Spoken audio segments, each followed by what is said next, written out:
Black? Who you calling black? You. You think you so cute?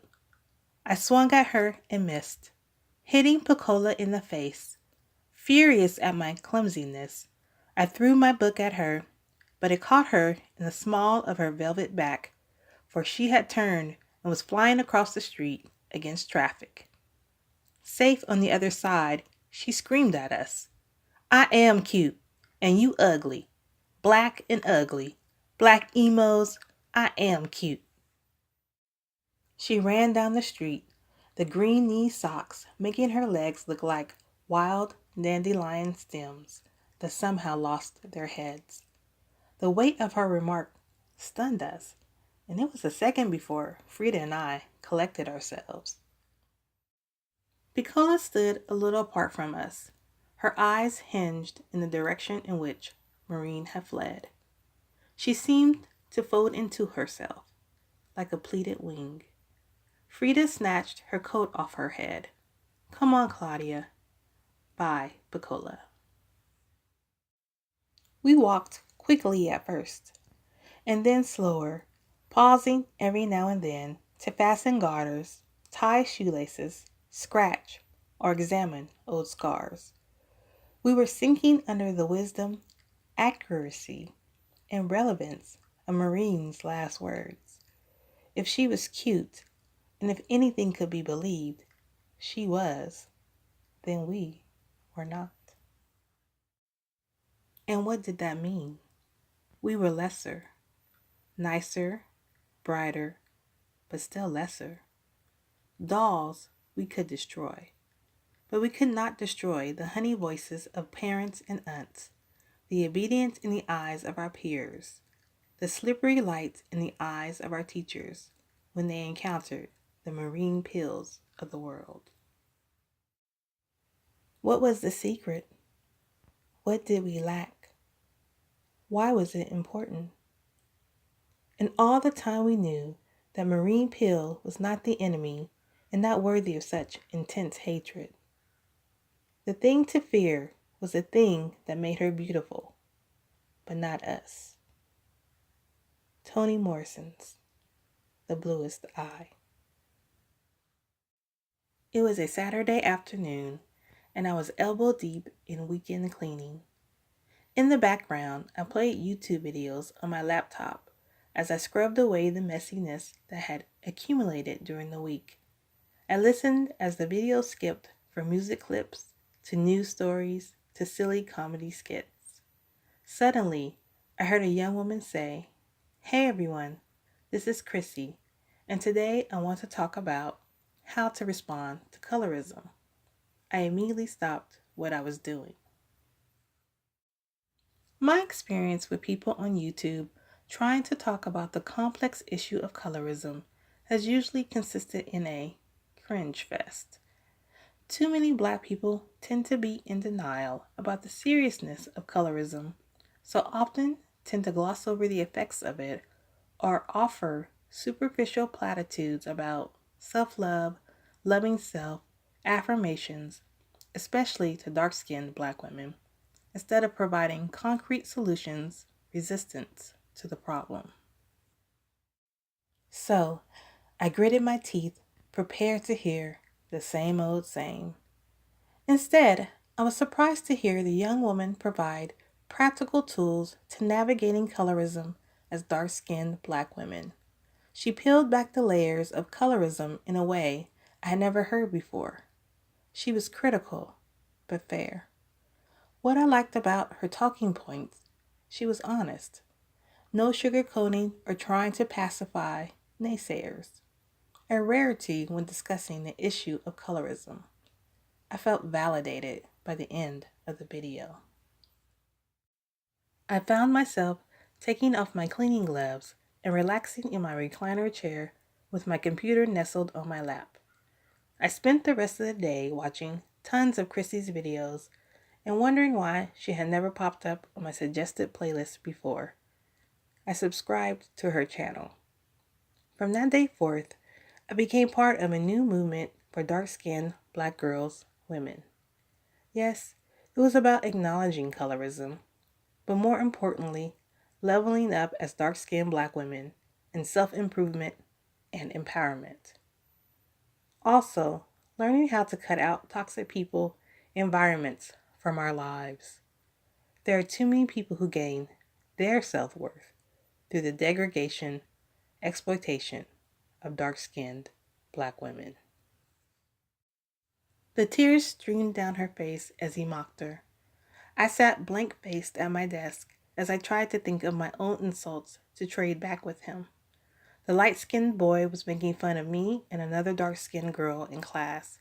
He called us burnt and crispy and ugly and laughed and laughed and laughed. Finally, another Black boy told him to stop. "Can't you see she's crying? Leave them alone." The light-skinned boy rolled his eyes and pointed at me. "Tanya's not crying. What's the big deal?" I hadn't cried because I'm not a big crier anyway.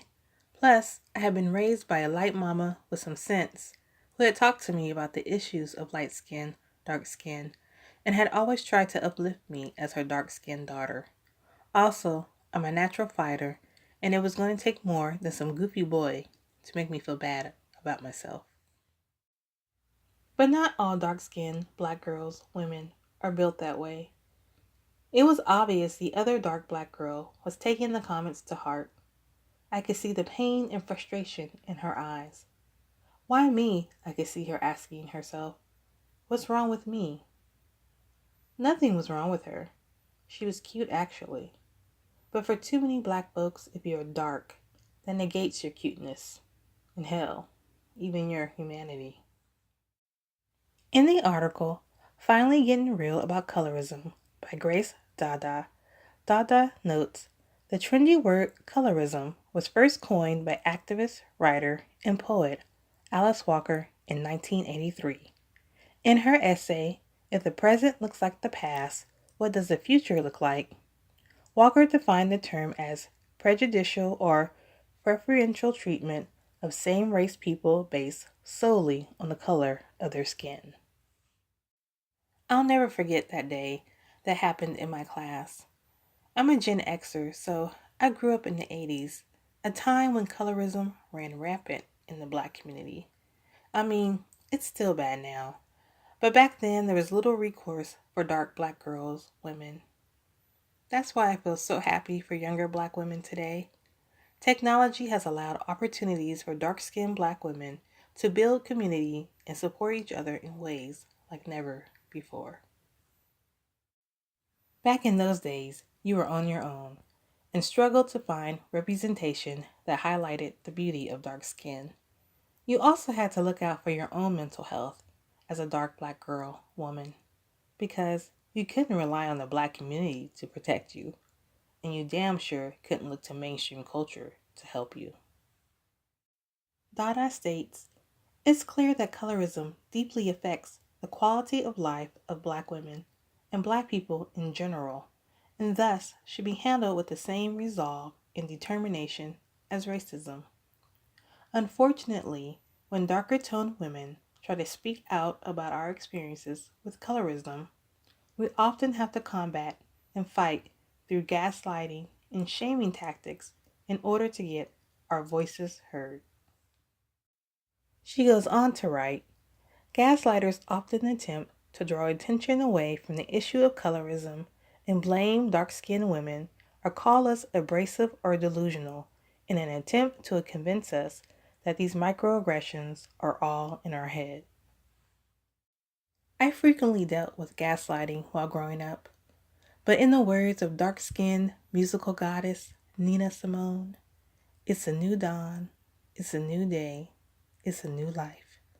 And in 2019, it's beyond time for a dark Black girls, women revolution. In March 2019, the first issue of Divine Dark Skin magazine was released. Divine Dark Skin magazine is a brainchild project of Chrissy. I remember when I first started listening to Chrissy, she talked about wanting to create a magazine based on her YouTube platform. I think there was some concern on her part at first, as magazines are now considered a dying breed in wake of social media. However, myself and other subscribers, fans, encouraged her to move forward with the idea. And now, it's here. Being the procrastinator that I am, I missed out on the first batch of hard copies that were mailed out, although I think they're back in stock now. I was able to purchase and download the digital version of the magazine, and let's just say I will definitely make sure I get a hard copy of the next issue. Divine Dark Skin magazine is so wonderful, it needs to be held by hand. It needs to be flipped through and revisited again and again, especially after a hard day of dealing with colorist bullshit from our society. As a dark female friend told me with delight after I showed her in the magazine, I love it. I love the images and range of color tones within the dark-skinned black women featured, all the chocolate. I love the articles and how helpful they are. The articles have a wide range of topics that speak directly to our experience. Of course, I expected this, but to actually see it is another. So in love. I agree with her sentiments. From the moment I clicked open the magazine, I knew something amazing had been created. There's never been a magazine exclusively promoted to darker skinned black women before. The idea of exclusivity is an issue that Chrissy speaks about frequently. This has been considered divisive by some, but in the words of Chrissy, you can't divide what's already divided. Chrissy clarifies in her editor's letter why this exclusivity is needed for darker skinned black women.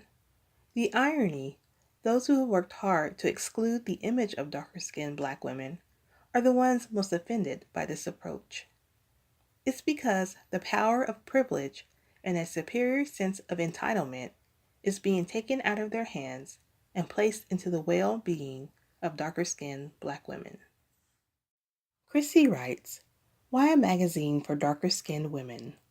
The DDS debut issue focuses on getting candid about colorism, the forbidden topic that is rarely discussed straightforwardly or without bias towards those it affects the most. As I present my first publication, I know how important it is to set a strong foundation by articulating my mission clearly, to carve out a much-needed promotional space for darker-skinned black women and girls. Not a place to sulk, but one to empower through lifestyle, beauty, and fashion.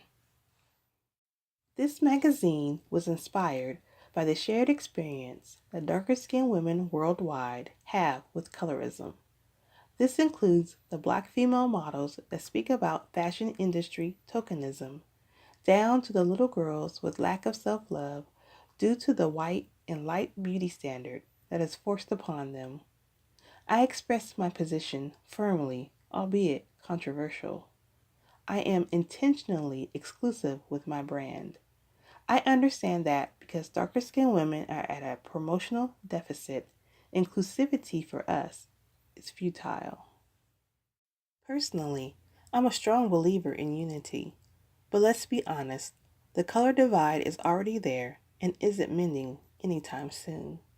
At DDS, we operate in truth and refuse to toe the line of political correctness at the expense of darker-skinned women. To put it frankly, we want to come first for a change.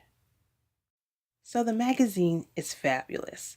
I can see it especially being a staple in the lives of younger black women as Essence magazine was once in mine. There are tons of accessible beauty, hair, and fashion tips and advice for darker skinned black women. Now me, I'm the eyeshadow queen. So I especially love the section on spring makeup trends, all shades. I definitely have to try that graphic eyeshadow at some point. The articles are practical and useful for the everyday dark-skinned black woman. I can't wait to see how the magazine grows and evolves. I hope to see more diversity in dark black womanhood. Much respect to Chrissy. Phenomenal Woman by Maya Angelou. Pretty women wonder where my secret lies. I'm not cute or built to suit a fashion model size. But when I start to tell them, They think I'm telling lies. I say, it's in the reach of my arms, the span of my hips, the stride of my step, the curl of my lips. I'm a woman, phenomenally, phenomenal woman. That's me. I walk into a room, just as cool as you please, and to a man the fellas stand or fall down on their knees. Then they swarm around me, a hive of honeybees. I say, it's the fire in my eyes, the flash of my teeth, the swing in my waist, and the joy in my feet. I'm a woman, phenomenally, phenomenal woman. That's me. Men themselves have wondered what they see in me. They try so much, but they can't touch my inner mystery. When I try to show them, they say they still can't see. I say, it's in the arch of my back, the sun of my smile, the ride of my breast, the grace of my style. I'm a woman, phenomenally, phenomenal woman. That's me. Now you understand just why my head's not bowed. I don't shout or jump about or have to talk real loud. When you see me passing, it ought to make you proud. I say, it's in the click of my heels, the bend of my hair, the palm of my hand, the need of my care. 'Cause I'm a woman, phenomenally, phenomenal woman. That's me.